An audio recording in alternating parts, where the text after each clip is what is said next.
Bienvenida, bienvenido a esta exploración a fondo. Hoy nos metemos de lleno en algo fascinante, ¿eh?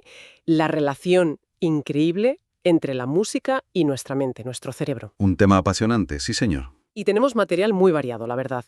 Investigaciones sobre cognición musical, neurociencia pura y dura, psicología de la emoción. Estudios sobre cómo viven la música los intérpretes. Exacto, e incluso relatos que parecen de no creer sobre experiencias musicales. Bueno, extraordinarias. Ya. La idea es intentar desentrañar un poco todo esto. ¿Cómo procesamos la música? ¿Por qué nos puede emocionar tanto? ¿De verdad puede mejorar otras capacidades? Ajá. Y luego la parte de los músicos, ¿no? ¿Cómo evalúan su trabajo? Esa conexión casi telepática al tocar juntos. Y oye, ¿es posible que un rayo te convierta en músico? Vamos, que hay tela que cortar. Pues sí, vamos a ello. La idea es explorar desde los mecanismos más básicos, como el cerebro decodifica el sonido, hasta esas redes neuronales supercomplejas que se activan con la emoción, con el aprendizaje musical. ¿Vale?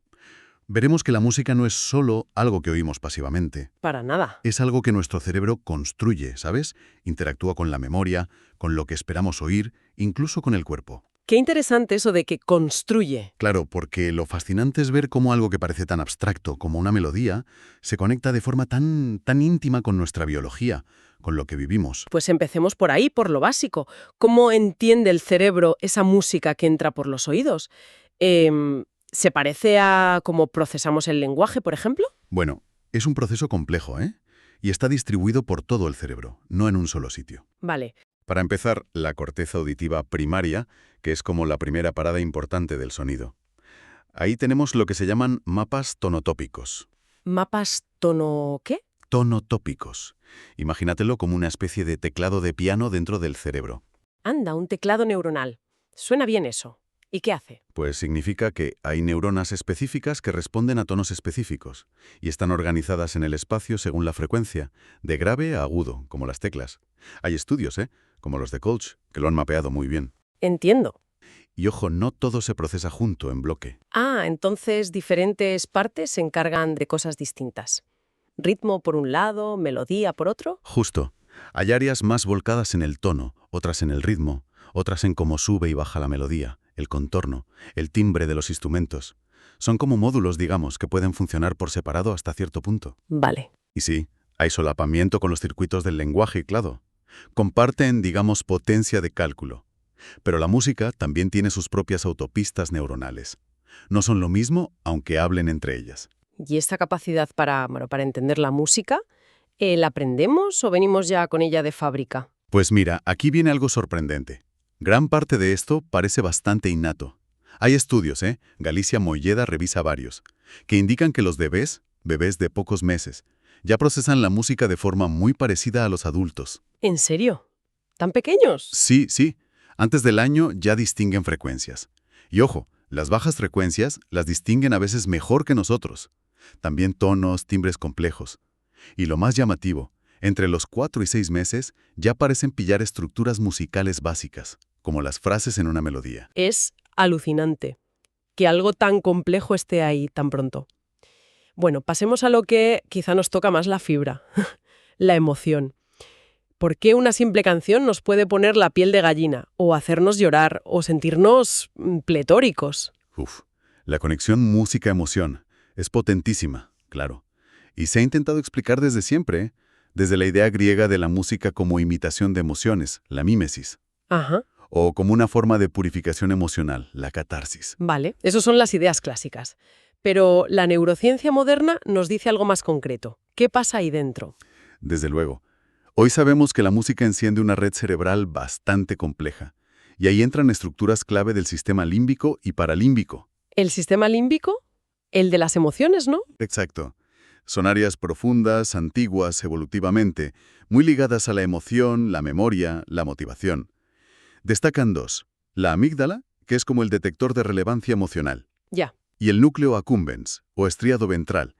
Este es súper importante en los circuitos de placer y recompensa del cerebro. El me gusta neuronal, por así decirlo. ¿Y eso se ha podido ver funcionando? Sí, sí. Con técnicas como la resonancia magnética funcional, la fMRI, que te muestra qué áreas del cerebro consumen más oxígeno, o sea, están más activas. Ajá. Hay estudios como uno de Müller y su equipo que vieron justo eso. más activación en el núcleo accumbens cuando la gente escuchaba música que les gustaba, comparado con versiones manipuladas de esa misma música, que sonaban mal, disonantes o al revés. Qué bueno. Y un detalle curioso, esa respuesta de placer parece más fuerte al principio, cuando empieza a sonar lo bueno, y luego baja un poquito, aunque las áreas auditivas siguen a tope, claro. O sea que el cerebro pega un subidón de placer inicial con la música que nos gusta. Y había oído algo de diferencias entre hemisferios, izquierdo, derecho. Sí, parece que hay cierta lateralización. A ver, simplificando un poco, la música que nos resulta agradable tiende a activar más el hemisferio izquierdo, y la desagradable o triste activa más el derecho, sobre todo zonas frontales y de ese sistema paralímbico. Interesante. Lo mencionan fuentes como Flores Gutiérrez y también Oliver Sacks, citando a Altenmüller. Esto nos lleva a una pregunta. ¿Por qué nos afecta tanto? Incluso la música triste. Parece una paradoja disfrutar con algo que te pone melancólico. ¿Hay explicación? Pues hay teorías muy interesantes. Una, la de Leonid Perlovsky, sugiere que la música podría tener un papel clave en ayudarnos a manejar la... ¿Disonancia cognitiva? Ujú. ¿Te refieres a cuando tienes ideas contradictorias y te sientes mal? Eso mismo. Esa tensión mental, ese estrés que surge cuando choca lo que piensas, lo que sientes, lo que crees. ¿Y cómo ayudaría la música ahí? ¿Poniendo banda sonora al conflicto? No exactamente. La idea es que la música, al evocar emociones y sensaciones corporales de forma tan directa, tan visceral, podría ayudar a integrar esas contradicciones a un nivel más profundo, quizá preverbal. Al aliviar esa tensión interna, sentimos bienestar, liberación. Y esto explicaría no solo el subidón con la música alegre, sino también por qué buscamos, y sí, disfrutamos la música triste. Quizá nos ayuda a procesar conflictos emocionales profundos, la pérdida, la finitud, de una forma simbólica, contenida. Ostras, es una perspectiva potente. Le da a la música un papel casi terapéutico por naturaleza. Totalmente. Va mucho más allá del simple entretenimiento. Y hay que tener en cuenta que la emoción musical es un pack completo, ¿sabes? Un pack. Sí, incluye la respuesta física, el corazón, la piel de gallina, el sentimiento subjetivo, lo que decimos sentir, alegría, pena, la expresión, la cara, el cuerpo, la tendencia a hacer algo, bailar, cantar y, muy importante, cómo la usamos para regularnos, para cambiar nuestro ánimo. Claro. Y por supuesto, todo esto está súper influido por la cultura. Nuestras vivencias personales con ciertas canciones, lo que hemos aprendido, nuestro carácter. No hay dos personas que sientan exactamente lo mismo. Está claro. Bueno, cambiemos de tercio. Hablemos de algo que dio mucho que hablar. El famoso efecto Mozart. ¿Hay algo de verdad en eso de que escuchar música, sobre todo clásica, nos vuelve más listos? El efecto Mozart. Es el ejemplo perfecto de cómo un resultado científico muy puntual se puede sacar de quicio en los medios. ¿Qué decía el estudio original exactamente? El estudio original de Rauscher y compañía en el 93 encontró una mejora muy específica y, ojo, temporal, hablamos de unos 10-15 minutos, en tareas de razonamiento espacial. Cosas como imaginar cómo gira un objeto en tu mente. Y esto pasaba justo después de escuchar una sonata concreta de Mozart. Solo eso. Vaya. Pues la idea que ha quedado es que poco menos que te sube el CISE si escuchas a Mozart de fondo. Exacto. Y esa idea generalizada de que ponerle Mozart a los bebés o a cualquiera va a aumentar la inteligencia general o mejorar las habilidades cognitivas a largo plazo, pues es en gran medida un mito. No tiene base sólida. No se ha podido replicar. Las investigaciones posteriores, como las que revisa Galicia Molleda, no han logrado replicar de forma consistente ni siquiera ese efecto original tan limitado. Y sobre todo, no han encontrado pruebas de que eso se transfiera a otras habilidades, ni de que haya beneficios duraderos solo por escuchar música pasivamente. Da igual la edad o la plasticidad cerebral, parece que solo escuchar no es suficiente. Entendido. Entonces, la música no influye en otras capacidades cognitivas. Cerramos ese capítulo. No, tampoco eso. Sería pasarse de frenada. La clave no parece estar en escuchar sin más, sino en la instrucción musical, en la práctica activa. Ahí sí que la cosa cambia, y la evidencia es bastante más sólida. Ah, vale. ¿Te refieres a aprender a tocar un instrumento, cantar en un coro, hacer actividades rítmicas? Justo eso. La formación musical, sobre todo si empieza pronto, idealmente antes de los 5 años, y se mantiene un tiempo, al menos un par de años, Eso sí parece tener efectos positivos que se transfieren a otras áreas. ¿Cómo cuáles? Pues hay varios estudios que apuntan a mejoras en habilidades espaciales, como esa rotación mental que decíamos, o recordar dónde estaban las cosas, y también en la memoria verbal. ¿Y en cosas más académicas, como leer o las mates? También hay pistas interesantes. Se ha visto una correlación entre las habilidades musicales, sobre todo la percepción del ritmo y del tono, y la conciencia fonológica. Que es clave para aprender a leer, ¿verdad? Exacto. Algunos estudios sugieren que tener buena habilidad musical puede predecir que se te dé mejor la lectura. E incluso hay investigaciones, como una que cita Perlovsky, que relacionan tomar clases de música con sacar mejores notas en todas las asignaturas. Entonces, ¿y por qué?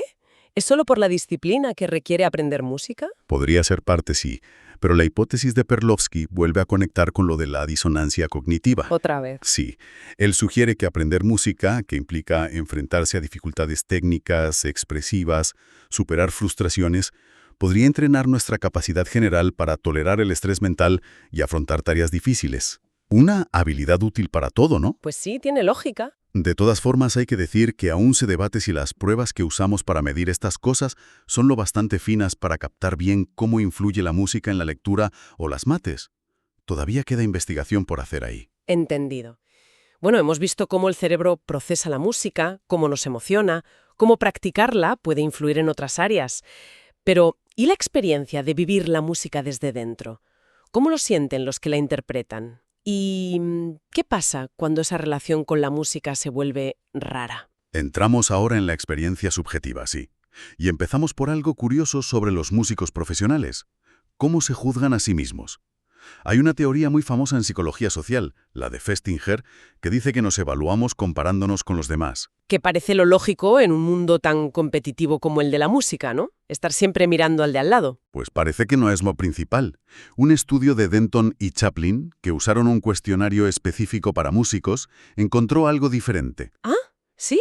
¿Qué encontraron? Que el factor más importante para un músico al valorar su actuación no es cómo lo ha hecho el otro, sino cómo lo ha hecho respecto a sus propias expectativas.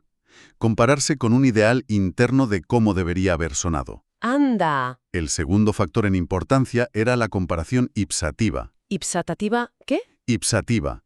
Significa compararse con uno mismo en el pasado, ver si has mejorado respecto a otras veces. Y la comparación con otros músicos, la normativa, era en promedio la menos influyente. ¡Qué curioso! O sea que priorizan el estándar propio y la mejora personal. En general sí. Luego habrá de todo, claro.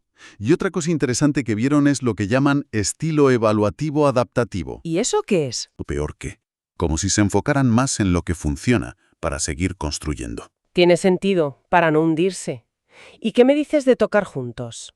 En un grupo, un cuarteto de cuerda. ¿Cómo consiguen esa coordinación que a veces parece telepática? Eso es fascinante. Entramos en el terreno de la cognición corporizada, o enactiva. Hay investigadores como Siavio y Hofding que entrevistaron a fondo a músicos de cuarteto. ¿Y?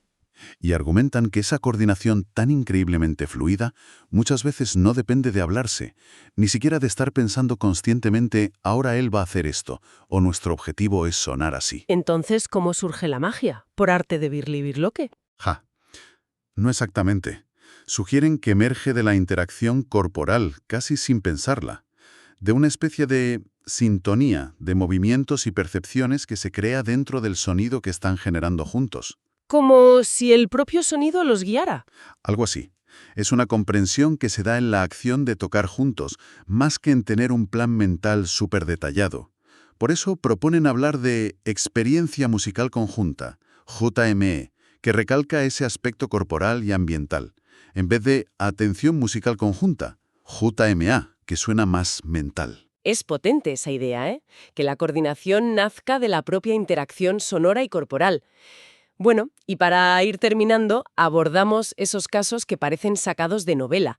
Esas conexiones extrañas, a veces maravillosas, entre cerebro y música que cuenta Oliver Sacks en Musicofilia. Así, esos casos son ventanas increíbles a cómo funciona el cerebro, y lo específica, y a veces frágil, que es nuestra relación con la música. Sacks es un maestro contándolos. ¿Qué tipo de fenómenos raros describe? Pues hay varios tipos. Por un lado, tienes la aparición de la música de repente. El caso más famoso es el de Tony Cicoria, Un cirujano, ¿eh? Le cae un rayo. ¡Un rayo! Sí, sí.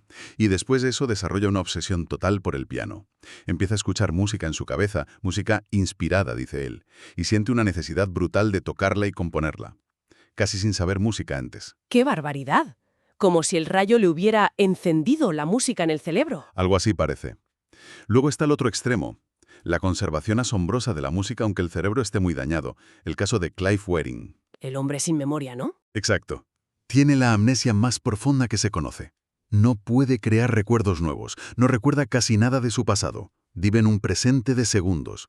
Pero sus habilidades musicales, como pianista, como director de coro, intactas. Increíble. La música le da una estructura, un continuo temporal donde puede existir plenamente mientras suena.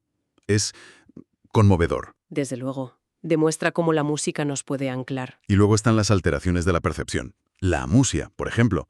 Gente que nace o adquiere la incapacidad de procesar bien el tono o la melodía, aunque oigan perfectamente los sonidos. O la sinestesia, ¿no? Ver colores al escuchar música. Justo. Ver colores con las tonalidades o sentir formas, texturas. Y también está el uso terapéutico. La musicoterapia. Claro. Como la terapia de entonación melódica, que usa a cantar para ayudar a gente con afasia, que ha perdido el lenguaje por un daño cerebral, a recuperar el habla.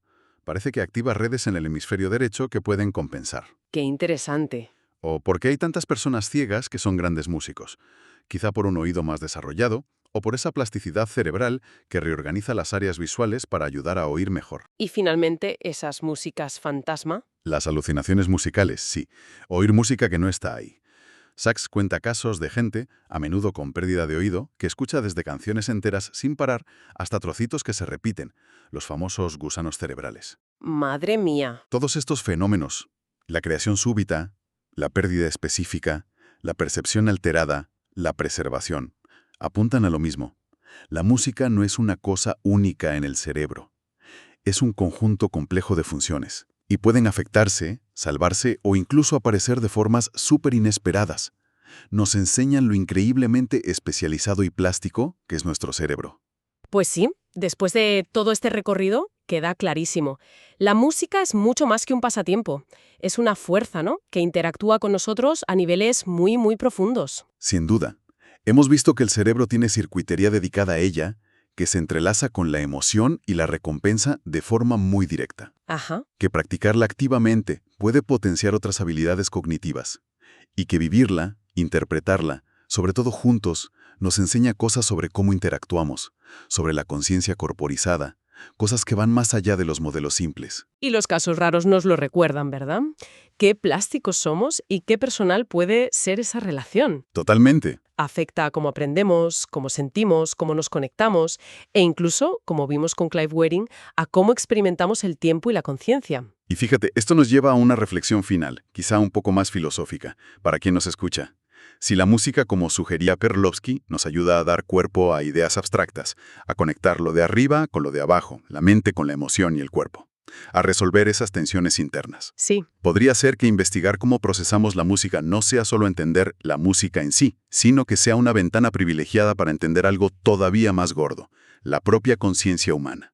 Ese puente misterioso entre lo abstracto y lo vivido. ¡Wow! Una pregunta potente para quedarse pensando. Pues hasta aquí nuestra exploración de hoy. Ha sido un placer. Nos escuchamos en la próxima.